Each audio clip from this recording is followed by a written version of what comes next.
ሰላም ምርጦች ምርጥ ጥያቄዎቹ ኢመርጂንግ ቴክኖሎጂ ላይ ናቸው። 11ኛ ዋት ዳዝ ኢቲኤል ስታንድ ፎር ኢን ዳታ ፕሮሰሲንግ። ኢቲኤል የሚለው ምንን ነው የሚገልጸው? አብሪቬሽኑን ምንድን ነው እንደማለት ነው። እሺ ኤ ኤክስትራክት ትራንስፎርም ሎድ፣ ቢ ኢቫሉዌት ትራንስፈር ሎግ፣ ሲ ኤክስትራክት ትራንስፈር ሎድ፣ ዲ ኢቫሉዌት ትራንስፎርም ሎድ። እሺ የትኛው ይመስላችኋል? 10 ሰከንድ እቺን እስክትሰሩ።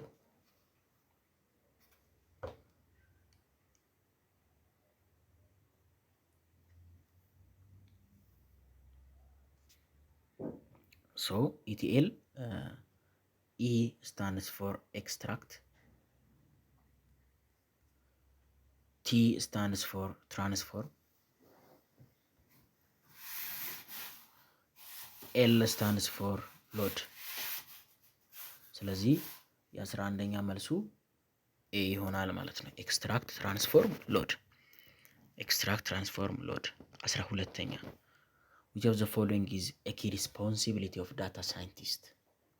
ከተዘረዘሩት ውስጥ የዳታ ሳይንቲስት ኃላፊነት ቁልፍ ኃላፊነት የሆነው የትኛው ነው? ኤ ኔትወርክ አድሚኒስትሬሽን፣ ቢ ዳታ ሞዴሊንግ ኤንድ አናላይሲስ፣ ሲ ሃርድዌር ሜንቴናንስ፣ ዲ ሶፍትዌር ዴቨሎፕመንት። ስለዚህ የትኛው ነው? 10 ሰከንድ ጥያቄዋን እስክትሰሩ።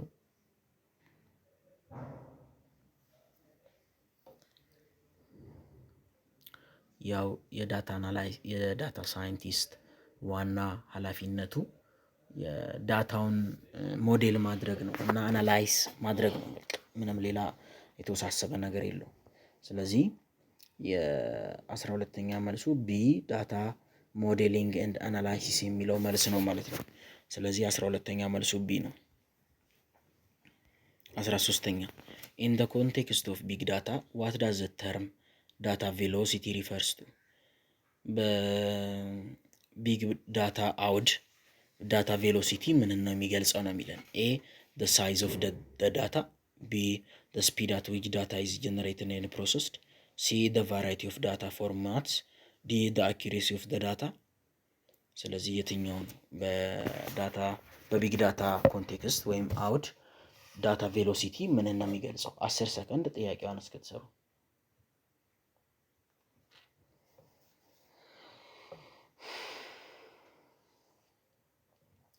ያው ዳታ ቬሎሲቲ የሚለው ኮንሰፕት ምንድን ነው የሚገልጸው?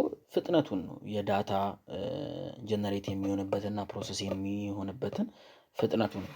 ስለዚህ ከዚህ ጋር ሞር የሚሄደው ቢ the speed at which the data is generated and processed የሚለው መልስ ይሆናል ማለት ነው። ስለዚህ 13ኛ መልሱ ቢ ነው ማለት ነው። 13ኛ መልሱ ቢ ነው። 14ኛ which stage of data life cycle involve driving actionable insight from data? የትኛው የዳታ ላይፍ ሳይክል ደረጃ ነው ወይም ስቴጅ ነው የሆነ ኢንሳይት ከሆነ ዳታ ላይ የሆነን እይታ የማውጣት ኢንቮልቭ የሚያደርገው የትኛው የዳታ ላይፍ ሳይክል ደረጃ ነው ነው የሚለው። ስለዚህ የትኛው ይመስላችኋል? ኤ ዳታ ኮሌክሽን፣ ቢ ዳታ ስቶሬጅ፣ ሲ ዳታ አናላይሲስ፣ ዲ ዳታ አርቺቪንግ። ስለዚህ የትኛው ይመስላችኋል? 10 ሰከንድ እንስጣችሁ።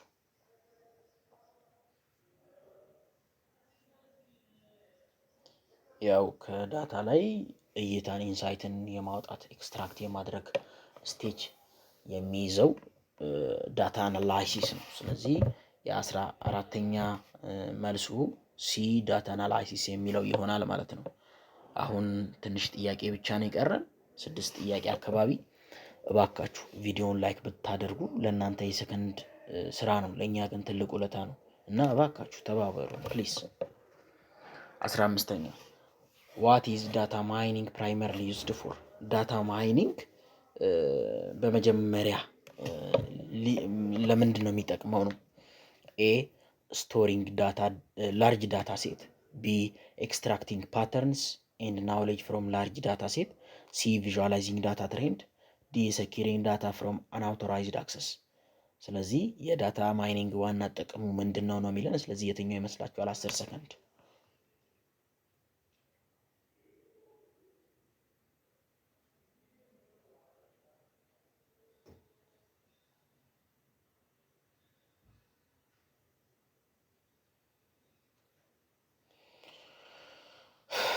ስለዚህ የዳታ ማይኒንግ ዋና ጥቅሙ ምንድን ነው? ፓተርኖችን፣ ድግግሞሾችን እና እውቀቶችን ከትልቅ ከሆነ ላርጅ ዳታ ሴት ላይ ማውጣት ነው። ስለዚህ ኤክስትራክቲንግ ፓተርን ኤንድ ናውሌጅ ፍሮም ላርጅ ዳታ ሴት የሚለው መልስ ይሆናል ማለት ነው። ስለዚህ 15ኛ መልሱ ቢ ነው። 15ኛ መልሱ ቢ ነው ማለት ነው። ስለዚህ እባካችሁ ለእናንተ የሰከንድ ስራ ናት፣ ቪዲዮ ላይ ቀርቡ፣ ለእኛ ግን ትልቅ ውለታ ነው። 16ኛ which of the following best describe structured data? ከተዘረዘሩት ውስጥ ስትራክቸርድ ዳታን በአሪፍ ሁኔታ የሚገልጸው የትኛው ነው?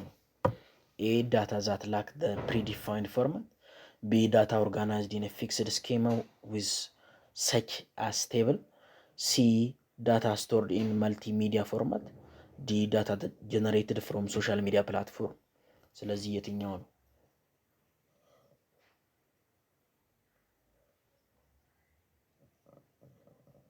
10 ሰከንድ አላችሁ።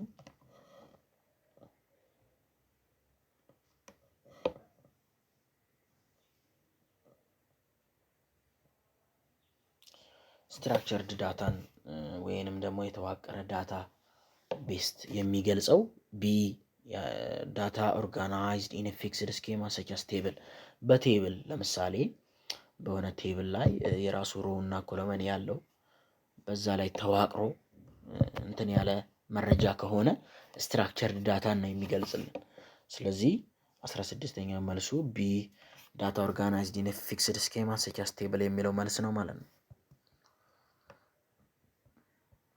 እባካችሁ ቪዲዮ ላይ አድርጉ። ለእናንተ የሰከንድ ስራ ነው፣ ለእኛ ግን ትልቅ ውለታ ነው። ኢን ዳታ ሳይንስ ዋት ኢዝ ፊውቸር ኢንጂነሪንግ? በዳታ ሳይንስ ፊውቸር ኢንጂነሪንግ የምንለው ምንድን ነው የሚለን? ኤ ዴቨሎፒንግ ኒው ሶፍትዌር ፊውቸር፣ ቢ ክሬቲንግ ኒው ቫሪያብል ዛት ቤተር ሪፕሬዘንት አንደርላይንግ ፓተርን ኢን ደ ዳታ፣ ሲ ኢንጂነሪንግ ዳታ ስቶሬጅ ሶሉሽን፣ ዲ ዲዛይኒንግ ዩዘር ኢንተርፌስ ፎር ዳታ አፕሊኬሽን። ስለዚህ የትኛው ነው? በዳታ ሳይንስ ፊውቸር ኢንጂነሪንግ የምንለው ምንድን ነው የሚገልጸው ነው የሚለን። 10 ሰከንድ ትንሽ እስክትሰሩ እንስጣችሁ።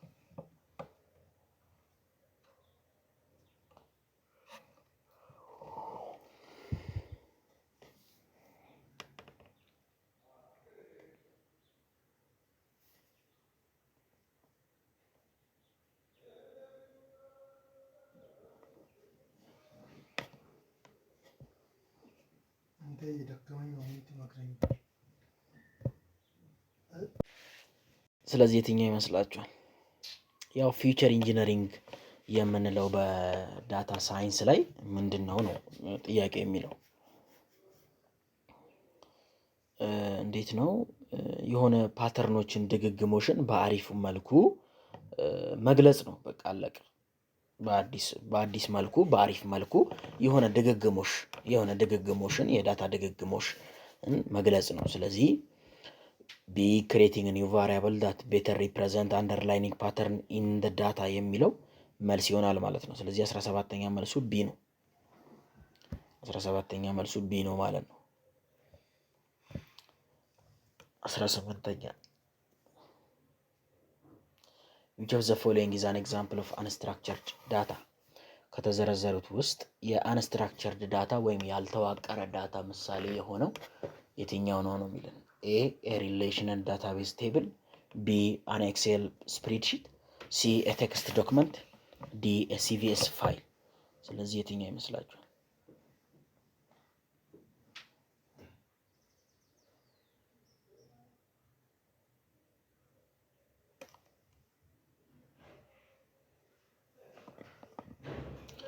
ስለዚህ ያልተዋቀረ ዳታ ያው እንዴት ነው በቴብል የተገለጸ ያው ስትራክቸር ዳታ ነው። ከላይም ለማየት ሞክረናል።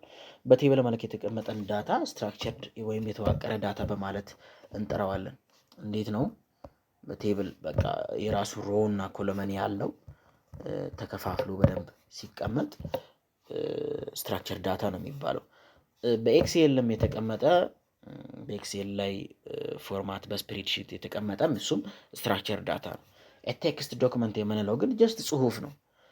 በዱጉና ፋንጎ ወረዳ በ2500 ተማሪዎች መካከል በተደረገው ጥናት የተካተቱት ተማሪዎች ምናምን ሲል ቴክስት ነው ይሄ። ሶ ዲስ ቴክስት ሪፕሬዘንት አንስትራክቸር ዳታ። ሶ the answer for question number 18 is C። በሚገርም ሁኔታ 18ኛ መልሱ ሲ ነው። ግን 2 ጥያቄ ብቻ ነው የቀረን። እናንተ ደግሞ ቪዲዮን ላይክ እያደረጋችሁ ባካችሁ። ለእናንተ የሰከንድ ስራ ነው፣ ለእኛ ግን ትልቅ ውለታ ነው። ምን አለ ብታደርጉ እስኪ ላይክ ፕሊዝ። 19ኛ 2 ጥያቄ ብቻ ቀርቶናል። ዋት ኢዝ ዘ ሜን አድቫንቴጅ ኦፍ ዩሲንግ NoSQL ዳታቤዝ ኢን ቢግ ዳታ አፕሊኬሽን?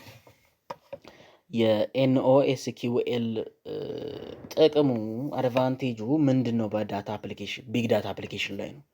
ኤ they are always faster than SQL database. B they can handle unstructured and semi-structured data more efficiently. C they require less storage space. D they are easier to manage than SQL database.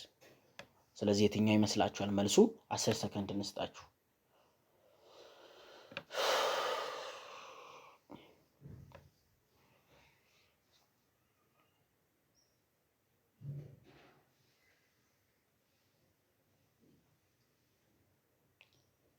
ያው የNoSQL ዳታቤዝ በቢግ ዳታ ላይ ዋና አድቫንቴጃቸው ምንድን ነው? የተዋቀረንም ያልተዋቀረንም ዳታ ሞር ኢፊሽንትሊ በሆነ መልኩ ሃንድል ማድረግ ይችላሉ። ሶ the answer for question number 19 is B, that they can handle unstructured and semi structured data more efficiently የሚለው መልስ ይሆናል ማለት ነው። ስለዚህ 19ኛ መልሱ B ነው።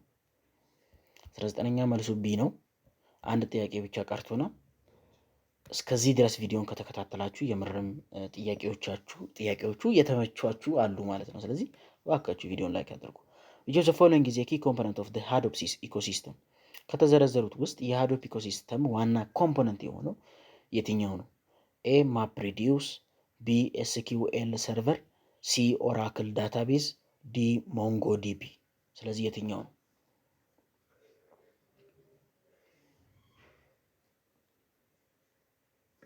The answer for question number 20 is MapReduce. The key component of the Hadoop ecosystem is one of the MapReduce. So the answer for question number 20 is A, MapReduce. So we have finished our video. So በሌሎች ቪዲዮዎች እስክንገናኝ ድረስ ቸር ሰንብቱ።